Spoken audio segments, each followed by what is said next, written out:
ಮನುಷ್ಯ ಆದ್ಮೇಲೆ ಸ್ವಾರ್ಥ ಇರಲೇಬೇಕಲ್ವಾ ಪ್ರೆಸಿಡೆಂಟು? ಮನುಷ್ಯ ಹುಟ್ಟದಾಗಿಂದ ಸಾಯೋವರೆಗೂ ಸ್ವಾರ್ಥದಲ್ಲೇ ಬದುಕ್ತಾನೆ. ಇಲ್ಲ ಆಗಲ್ಲ, ನಾನ್ ನೀತಿಯಿಂದನೇ ಬದುಕ್ತೀನಿ ಅಂದ್ರೆ, ಕೊಟ್ಟು ಮಾತನ್ನ ತಪ್ಪಲ್ಲ ಅಂದ್ರೆ ಮಹಾಭಾರತ ಯುದ್ಧದಲ್ಲಿ ಕರ್ಣ ಏನಾದ ಭದ್ರ? ಕೌರವರ ಜೊತೆ ಸೇರಿ ನಾಶ ಆದ ಅಣ್ಣ. ಏನ್ ಕೊಡ್ತಾಯ್ಯ ಈ ನಾಗಮಂಡಲ ನಿನಗೆ? ಏನ್ ಸಿಕ್ತು ಈ ಪ್ರೆಸಿಡೆಂಟ್ ಗಿರಿಯಿಂದ ನಿನ್ಗೆ? ನಾನು ಹೇಳೋ ಮಾತನ್ನ ಕೇಳು. ನಮ್ಗಿರೋ 200 ಎಕರೆ ಜಾಗದಲ್ಲಿ 100 ಎಕರೆ. ಏನಂತೀಯ? ಹೌದು ವರ್ಮಾ ಅವರೇ. ನಿನಗೆ ಇನ್ನೊಂದು ವಿಷಯ ಹೇಳೋದಾದ್ರೆ, ಕುರುಕ್ಷೇತ್ರದಲ್ಲಿ ನ್ಯಾಯಯುತವಾಗಿ ಕೌರವರೇ ಗೆಲ್ಬೇಕು.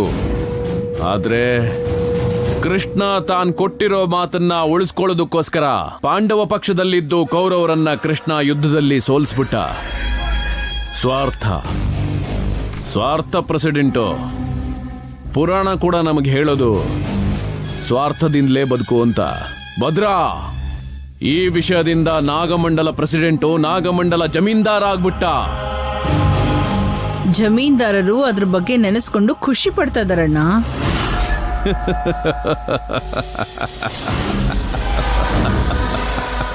ಇವತ್ತಿಂದ ಹರಿನಗರದಲ್ಲಿರೋ ನಮ್ ಜಾಗದಲ್ಲಿ 100 ಎಕರೆಗಳು ನಿಮ್ದು.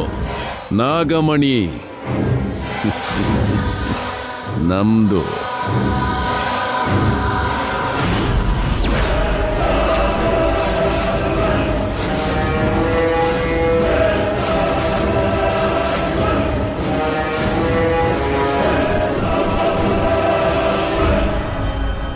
ಏನಾದ್ರಿ ಯಜಮಾನ್ರೆ ನೀವು? ಏನ್ ಹೇಳಿ? ನಾಗಮಣಿ ನಮ್ ನಾಗಮಂಡಲದಲ್ವಾ? ನಂದೇ ಅಂತ ಇದ್ದೀರಲ್ಲ. ಅಂದ್ರೆ ಮತ್ತೆ ಏನಪ್ಪ ಆ ನಾಗನಿಧಿ ನಾಗಮಣಿ ಬಗ್ಗೆ ಮಾತು? ಅಮ್ಮ ಪುಣ್ಯ, ನಾಗನಿಧಿ ನಂದು ನಿಂದು ಅಲ್ಲ ಅಮ್ಮ. ನೀನ್ ಕೊನೆ ಮಾತು ಕೇಳಿ ಅಪಾರ್ಥ ಮಾಡ್ಕೊಂಡಿದ್ಯಾ ಅನ್ಕೊಂಡಿದೀನಿ. ಪಾಪ ನೀವಿಬ್ರು ಕಷ್ಟಪಡ್ತಿದ್ದೀರಾ, ನಾಗಮಣಿ ಪಡ್ಕೊಳ್ಳೋ ಜವಾಬ್ದಾರಿ ನಂದು ಇದೆ ಅಲ್ವಾ ಅಂತ ಭರವಸೆ ಕೊಡ್ತಿದ್ರೆ ನೀವಿಬ್ರು ಅಪಾರ್ಥ ಮಾಡ್ಕೊಂಡಿದ್ದೀರಾ.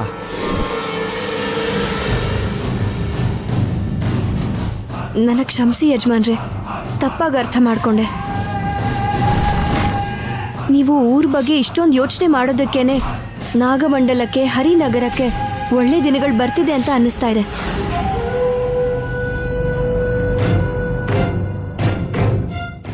ಅಪ್ಪ, ಪುಣ್ಯ ನಾಗಮಣಿನ ತಗೊಂಬಂದಿದ್ ಮರುಕ್ಷಣನೇ 2 ಊರಿನವರಿಗೂ ಚಿಕಿತ್ಸೆ ಕೊಡಿಸ್ಬೇಕು, ಮಕ್ಕಳನ್ನ ಕಾಪಾಡಬೇಕು.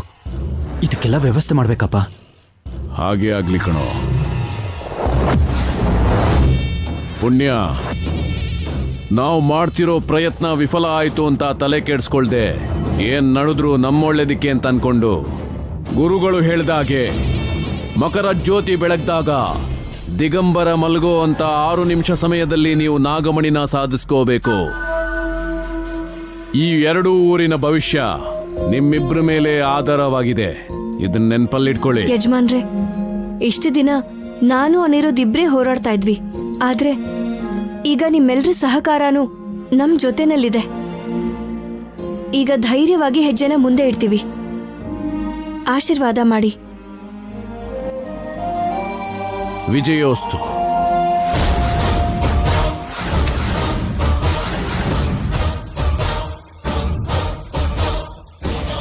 ಚೆನ್ನಾಗಿದ್ಯಮ್ಮ, ತುಂಬಾ ಚೆನ್ನಾಗಿದೆ.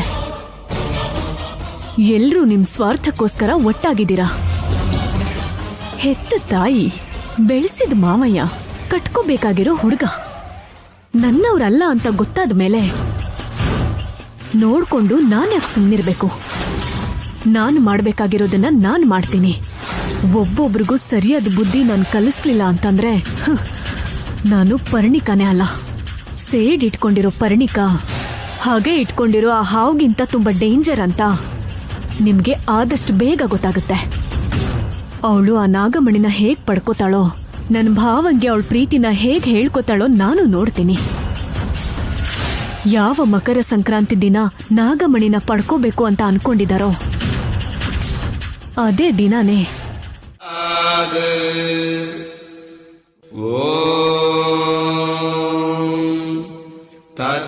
ಕುಂಕುಮಾರ್ಚಿತ ವರ್ಣಾಯ ಕುಂದೇಂದು ಧವಲಾಯ ಚ ವಿಷ್ಣುವಾಹನ ನಮಸ್ತುಭ್ಯಂ ಪಕ್ಷಿರಾಜಾಯತೆ ನಮಃ ಓಂ ಚಕ್ಷುಃ ಚಕ್ಷುಃ ತೇಜೋ ಹಸ್ತಿರೋ ಭವ ಮಾಂ ಪಾಹಿ ತ್ವರಿತಂ ಚಕ್ಷುರೋಗಾನ್ ಸಮಯ ಮಮ ಜಾತ ರೂಪಂ ತೇಜೋ ಧರ್ಮಯ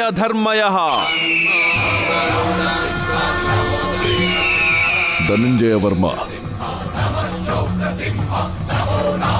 ನಮೋ ವೈನತೇಯ ಪಾಹಿ ಮಾಂ ನಿನ್ನ ಭಕ್ತಿಗೆ ಮೆಚ್ಚಿ ಬಂದಿದ್ದೀನಿ. ವೈನತೇಯ, ನಿಮ್ಮ ಕರುಣಾ ಕಟಾಕ್ಷದಿಂದ ನಾವೆಲ್ಲರೂ ಸಂತೋಷವಾಗಿಯೇ ಇದ್ದೇವೆ. ಆದರೆ ನಾಗಮಣಿಯನ್ನ ಸಾಧಿಸೋ ವಿಚಾರದಲ್ಲಿ ನನ್ನ ಮನಸ್ಸು ಇನ್ನೂ ಚಿಂತಾಕ್ರಾಂತವಾಗಿದೆ. ನಾಗಮಣಿಯನ್ನ ಸಾಧಿಸೋ ಸಂದರ್ಭದಲ್ಲಿ ಅನಿರುದ್ಧ್ಗೆ ಯಾವ ತೊಂದರೆನೂ ಆಗೋದಿಲ್ಲ ಅಲ್ವಾ? ಹಾಗೆ ನಾಗಮಣಿನ ನಾನ್ ಕೈವಶ ಮಾಡ್ಕೋತೀನೋ ಇಲ್ವೋ ಅನ್ನೋದು ಸಂದೇಹವಾಗಿ ಉಳಿದಿದೆ ಸ್ವಾಮಿ. ಈ ಮಕರ ಜ್ಯೋತಿ ದಿನ ಅನಿರುದ್ಧ್ ಪುಣ್ಯ ಜಾತಕ ಪ್ರಕಾರ ಅವ್ರಿಗೇನೂ ಆಗಲ್ಲ. ನಾಗಮಣಿನ ಪಡ್ಕೋತಾರೆ, ಚೌಡಮ್ಮ ದೇವಿ ಮುಂದೆ ಪ್ರತಿಷ್ಠಾಪನೆ ಮಾಡ್ತಾರೆ. ಇದರಲ್ಲಿ ಯಾವ ಅನುಮಾನನೂ ಇಲ್ಲ. ದೈವಶಕ್ತಿ ಅವ್ರ ಜೊತೆಗಿದೆ. ನೀನ್ ಮಾಡೋ ಕೆಲ್ಸನ ನೀನ್ ಮಾಡು. ವಿಜಯೋಸ್ತು.